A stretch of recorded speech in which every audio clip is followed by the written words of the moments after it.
ये जो rapid test हैं, जैसा मैंने बोला, सारे दुनिया में कहीं भी उसको इंडिविजुअल के डायग्नोसिस के लिए इस्तेमाल नहीं करते, क्योंकि अभी भी एक चीज़ कायम है कि इस विषाणु के खिलाफ एंटीबॉडी जो डेवलप होती है, वो एंटीबॉडी कितनी पावरफुल होगी, वो इम्यून रिस्पांस का द्योतक होगी क्या, इसका कहीं पता नहीं है। ऐसे रहते हुए भी इसका इस्तेमाल सर्वेलेंस पर्पस के लिए हो सकता है, क्योंकि सर्वेलेंस में मैंने जैसे पहले एक बार बताया था, मैं अगर ये बताना चाहता हूँ कि 5%, समझ लीजिए कहीं सर्वे किया, 5% लोगों को बीमारी थी, वो अगर 4.5 भी आई और वो कंसिस्टेंट एरर, उसी ढंग से वही टेस्ट आप इस्तेमाल कर रहे हैं, उसी से भी उतनी 4.5 4.3 भी आई, कंसिस्टेंट रही वो एरर, तो उसमें एपिडेमियोलॉजिक सर्वेज में जहां हम ट्रेंड मॉनिटर कर रहे हैं, उसमें ज़्यादा फर्क नहीं पड़ता है, क्योंकि वो गिनती ही कम करता है। आपको अगर उदाहरण देना है तो सादे ढंग से देता हूँ। जैसे अगर वो इलेक्ट्रॉनिक वेइंग मशीन होता है और उसका कंपैरिजन हम जो बाथरूम स्केल इस्तेमाल करते हैं वजन के लिए, वो दोनों में अगर हमने देखा, इलेक्ट्रॉनिक वेइंग मशीन जो होगा उस पर एक्यूरेट आएगा, लेकिन जो बाथरूम वेइंग मशीन है उसमें एरर रहेगी। लेकिन अगर वजन देखना है तो हमको 100 ग्राम से फर्क आया क्या, इससे हमको कोई फर्क नहीं पड़ता। जब हम वजन 60-70 किलो का देख रहे हैं, वो थोड़ा कम ज़्यादा इधर उधर हुआ तो भी चल जाता है। इसकी ये तो पहली बार टेस्ट आई है हमारे यहाँ, तो एक ही बैच जो आई है, तो वो सवाल तो उठेगा नहीं। ये सारी टेस्ट जो एंटीबॉडी टेस्ट आई हैं, उनकी ये CE-IVD अप्रूव्ड हैं, इनको टेस्ट किया गया था कि ये उसकी जो सेंसिटिविटी स्पेसिफिसिटी क्लेम्ड है, वो उसके कॉन्फिडेंस के रेंज में है क्या करके, उसमें वो ठीक पाई गई। हमको जो दूसरी एक ये मिली है कि वेस्ट बंगाल में कुछ टेस्ट जो BGI किट करके माना जाता है, RT-PCR किट, वो RT-PCR किट बराबर काम नहीं कर रहा है, ऐसे हमको एक ग्रीवेंस मिला। वो ग्रीवेंस के तरफ देखते वक्त 2-3 चीज़ें हमको याद रखना है कि ये BGI kit US FDA approved है, उसके क्वालिटी स्टैंडर्ड्स काफ़ी अच्छे हैं। सिर्फ इसमें एक प्रॉब्लम है कि ये जब किट हमको रखना है तो उसको 20 डिग्री के नीचे टेम्परेचर रहना चाहिए। 20 डिग्री के अगर ऊपर गया तो वो टेस्ट रिजल्ट्स बराबर नहीं आ सकते हैं। तो जो कंप्लेंट थी, वो कंप्लेंट ये थी कि कुछ लोगों की रिपीट टेस्ट करना पड़ा, क्योंकि सारे लाइट अप नहीं हो रहे हैं, उसके साथ कंट्रोल जो रहते हैं वो।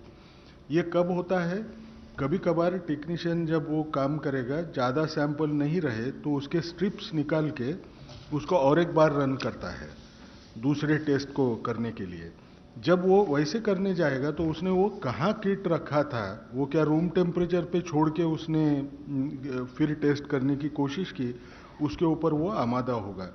लेकिन हमने वेस्ट बंगाल गवर्नमेंट को भी बताया है कि जो NIV में हम किट इस्तेमाल करते हैं, वो किट तकरीबन 10,000 टेस्ट के लिए काफ़ी हैं। वो नाइसेड में है कलकत्ता में, वो हम उनको टेम्पररी वो क्राइसिस टाइड ओवर करने के लिए दे रहे हैं। मिस्टर सुनील प्रभु, NDTV।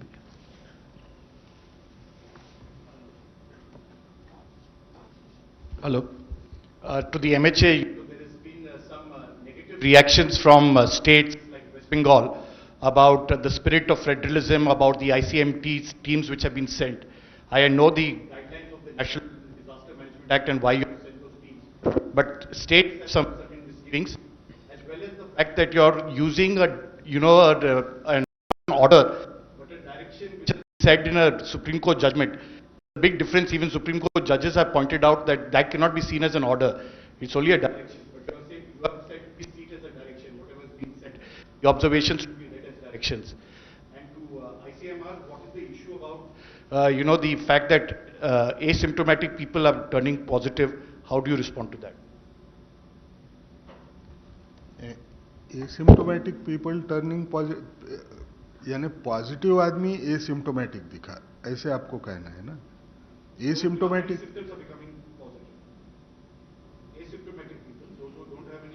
तो वो तो हमने पहले भी बहुत बार बताया है। 100 लोगों को अगर इन्फेक्शन हुआ तो उसमें से 80 लोगों को इन्फेक्शन उसमें कोई लक्षण दिखाई नहीं देता। वो दिखने को भले एसिम्टोमेटिक रहे, उसको अगर हम जांच करें तो उसकी भी टेस्ट पॉजिटिव आने का चांस रहता है। As I mentioned, that the purpose of constituting the interministerial teams is to provide support and assistance to the states in their endeavor to combat COVID-19. The teams have been very carefully constituted so that support can be provided both from health aspects, from administrative aspects, from disaster management aspects, and I'm sure the states will benefit with it. As regards what our orders say, the orders are available on the website. I would request you to read them very carefully. It's very clear what the order says. It mentions the observations of the Honorable Supreme Court, but the orders have been issued under various provisions of Section 35 of the Disaster Management Act. Thank you. Another online question. Just for the spirit of federalism, because states are worried. Okay, it's all right. I think that's 30 journalists in Mumbai tested positive. Will the Ministry of Health and Family Welfare test all the journalists on ground? I think this is of concern to everyone of. Sir, it is important. We have already been highlighting multiple times. We have talked about it. Infection prevention management is a very important component of disease management.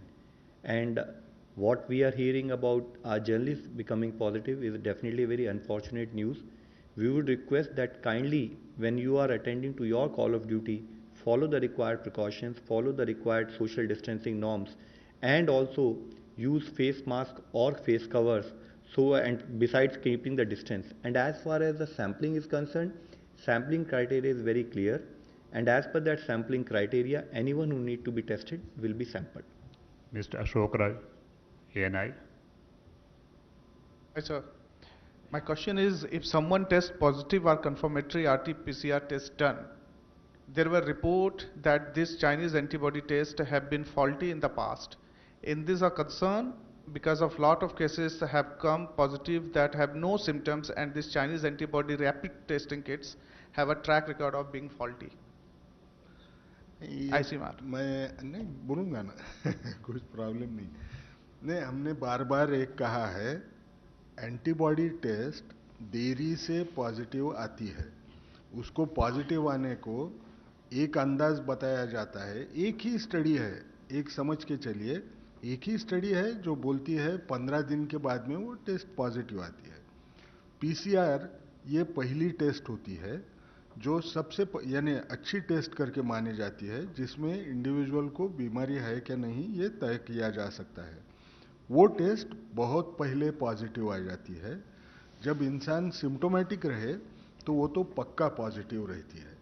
अब ये जो डिस्कॉर्डेंस है, यानी PCR positive आएगा लेकिन antibody तैयार होने को टाइम लगेगा, ये तो नेचुरल है, यानी ये बीमारी में दिखाई देता है। तो इस किस्म की डिस्कॉर्डेंस हमको दिखेगी। Vantika Ghosh, Indian Express.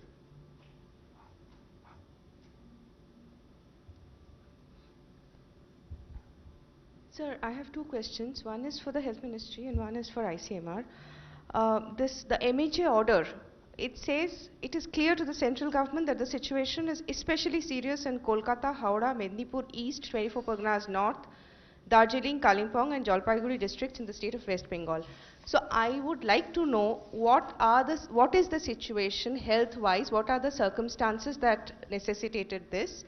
And to ICMR, sir, if 80% of our cases are of all COVID cases are asymptomatic, then isn't it time that we revise the testing strategy and remove all those symptomatic, because except in hotspots, all the people and except for the asymptomatic contacts, you're testing everybody when they are symptomatic. So is it time to revise that strategy? Ma'am, we have been highlighting that when we identify which are the areas which are our areas of concern, there are primarily two major criteria. One is, in some places if higher number of cases are noted, Second is also the fact where rate of growth of the cases or the doubling is high or the doubling rate is low. So these become our primary criteria to identify where we need to have effective intervention so as to ensure that those areas do not lead to larger number of cases further. Mr. Rajat, News X. हाँ दे देता हूँ। एक चीज़ हमको समझना है, मैंने जैसे बोला कि आरटीपीसीआर टेस्ट ज़्यादातर इंसान सिम्टोमेटिक हुआ उस टाइम पे पॉजिटिव आती है। इंसान को सिम्टोमेटिक होने के लिए भी वक्त लगता है, ठीक है। इसका मायना क्या है, मैंने उसको जब मैं वो एसिम्टोमेटिक रहेगा उस टाइम पे ये टेस्ट का पॉजिटिव आने का चांस उतना ही कम होते जाएगा जितना वो इन्फेक्शन के कितना नज़दीक है उसके ऊपर वो रहेगा। अब रहा सवाल कि क्या इसकी वजह से, अब ये टेस्ट के लिमिटेशंस हैं। मैं जैसे बार बार एक कह रहा हूँ कि कुछ कुछ चीज़ें गिवन है, ये नई बीमारी है, ये बीमारी को समझने की जब लोग देख रहे हैं उस बीमारी के तरफ, उसी वक्त इंटरवेंशन भी करना, इतना ही तेज़ी से करना ये ज़रूरी बन रहा है। जो है उसको समझ के जितना कर सकते हैं उतना कर रहे हैं। रहा सवाल अभी इस हमने गाइडलाइंस बदलना चाहिए क्या। जैसे मैंने बोला, जितने आप इन्फेक्शन के टाइम पॉइंट के नज़दीक जाएंगे उतना ये टेस्ट पॉजिटिव आने का चांस और कम होते जाएगा। सिम्टम्स जब रहते हैं उस वक्त ये टेस्ट पॉजिटिव आती है। इसका मतलब उसकी कॉस्ट इफेक्टिवनेस या रिस्क बेस्ड अप्रोच, इसमें हमको यील्ड कम होते जाएगी। इसको अभी बदलना चाहिए क्या, ये सोचना भी शायद अभी मैं बोल नहीं पाऊंगा। क्या मैं ऐड करना चाहूँगा इस विषय में। जैसे कि डॉक्टर साहब ने बताया है, एक्चुअली अराउंड 80% केसेस या तो एसिम्टोमेटिक या माइल्ड सिम्टम्स के साथ पाए जाते हैं। जो वर्ल्ड वाइड हम लोगों ने इसको एनालिसिस किया है, अराउंड 15% केसेस हैं जो सीवियर केसेस में कन्वर्ट होते हैं, जिनको हो सकता है कि ऑक्सीजन सपोर्ट की ज़रूरत पड़े, और 5% केसेस जो होते हैं वो क्रिटिकल केसेस में कन्वर्ट होने के चांसेस होते हैं। तो जो हमारा टेस्टिंग क्राइटेरिया है वो काफ़ी डिटेल्ड है। अगर आप देखें उसमें सिम्टोमेटिक कॉन्टैक्ट्स जो कि लैब कन्फर्म केसेस के या हेल्थ केयर वर्कर्स हैं जो सिम्टोमेटिक हैं, और साथ में एसिम्टोमेटिक अगर वो डायरेक्ट या हाई रिस्क कॉन्टैक्ट होते हैं किसी कन्फर्म केस के, उन दोनों का भी प्रोविज़न किया गया है। तो अभी जो हमारा testing criteria it takes into account the point आपने मेंशन किया है, और साथ में ये हमारे जो सैम्पलिंग क्राइटेरिया है वो सीवियर एक्यूट रेस्पिरेटरी इलनेस पर भी फोकस करते हुए भी उनकी भी टेस्टिंग करता है। मैं ही भूल गया ये वर्ड, लेकिन हाई रिस्क एरिया में हमने even ILI influenza like illness यानी एकदम माइनर इलनेस को भी जांच करने के लिए रखा है। अब इससे आगे कहाँ तक जा सकते हैं ये तो टाइम बताएगा, जैसे बीमारी या टेस्ट सुधरेगी। आपने बताया हम स्टेट्स के साथ कोऑर्डिनेट करते हैं, स्टेट्स के साथ डिस्कस करते हुए जहाँ पर भी केसेस आते हैं हम स्टेट के साथ डिस्कस करते हुए उसी हिसाब से स्ट्रैटेजी बना के कैसे केसेस कंट्रोल किए जाएं उस पर एफर्ट करते हैं। आपने बताया महाराष्ट्र, तो महाराष्ट्र में सेंट्रल गवर्नमेंट की 3 टीम वहाँ अभी भेजी गई हैं जो मुंबई, पुणे और ओवरऑल महाराष्ट्र में स्टेट्स के साथ कोऑर्डिनेट करके एफर्ट कर रही हैं। इसी तरह हमारी टीम्स जितने भी स्टेट्स में ज़्यादा केसेस पाए जाते हैं तो उनके साथ भेजते हुए उनके साथ डिस्कस करते हुए कैसे स्ट्रैटेजाइज किया जाए हम उस पर काम करते हैं। इससे पहले भी हम लोगों ने कई बार इस पर डिस्कस किया है कि अगर हमारे पास केसेस आते हैं तो हम उसको 2 पार्ट में डिवाइड करते हैं, या तो हम उसे क्लस्टर मानते हैं या मल्टीपल क्लस्टर यानी कि एक लार्ज आउटब्रेक के तहत ट्रीट करते हैं। और उन जो हमारे क्लस्टर या लार्ज आउटब्रेक के हिसाब से ट्रीट करते हैं जो हमारा प्रोटोकॉल होता है वो स्टेट के साथ डिस्कस करके, फील्ड एडमिनिस्ट्रेशन के साथ डिस्कस करके उसको कंटेनमेंट के एफर्ट्स किए जाते हैं। और जो इशू आपने बताया, वाइल डॉक्टर गंगा खेड़कर साहब will further this thing in that, मैंने इससे भी पहले आपको बताया कि 80% केसेस एसिम्टोमेटिक नहीं होते, 80% केसेस एसिम्टोमेटिक और माइल्ड सिम्टम्स के साथ होते हैं, तो हम उनको ट्रैक कर सकते हैं। और रही बात इसकी कि कैसे हम उन लोगों से बचें, तो इसमें इशू ये होता है कि जब आप एक केस को एनालाइज करते हैं तो आप देखते हैं उसकी कोई कॉन्टैक्ट हिस्ट्री या कोई ट्रैवल हिस्ट्री तो नहीं है, और उसके बेसिस पे साथ में उसके क्या जो डिजीज़ के सिम्टम्स हैं या उसके contact history, you can always make a clinical assessment कि आपको किसकी टेस्टिंग करनी है और किसको होम क्वारंटाइन या फैसिलिटी क्वारंटाइन सजेस्ट करना है। Thank you, friends. Thank you very much. इसमें सिर्फ 2 लाइन ऐड करता हूं जो लव अग्रवाल साहब ने आपको बताई। हर पॉजिटिव इंसान को हम आइसोलेट करने का तो बोलते हैं, सिम्टोमेटिक होगा एडमिट करना है तो एडमिट करने की बात करते हैं। ये स्टैंडर्ड अप्रोच होता है। हाँ, कोई इन्फेक्शियस डिसीज जो रेस्पिरेटरी मोड में का है, अगर ट्रांसमिशन होने का चांस है तो उसको अलग से करो। लेकिन जब हमको एसिम्टोमेटिक लोग दिखते हैं तो हमको दूसरा रास्ता क्या होएगा?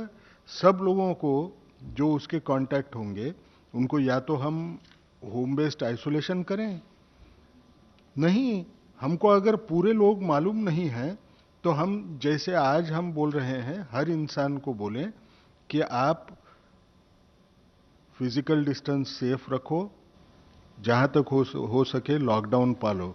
इसमें क्या एक अंदाज आ रहा है कि जो भी होगा, सिम्टोमेटिक होगा या एसिम्टोमेटिक होगा, वो एक दूसरे से वो इतने नजदीक नहीं आए जिससे ये ट्रांसमिशन हो पाए।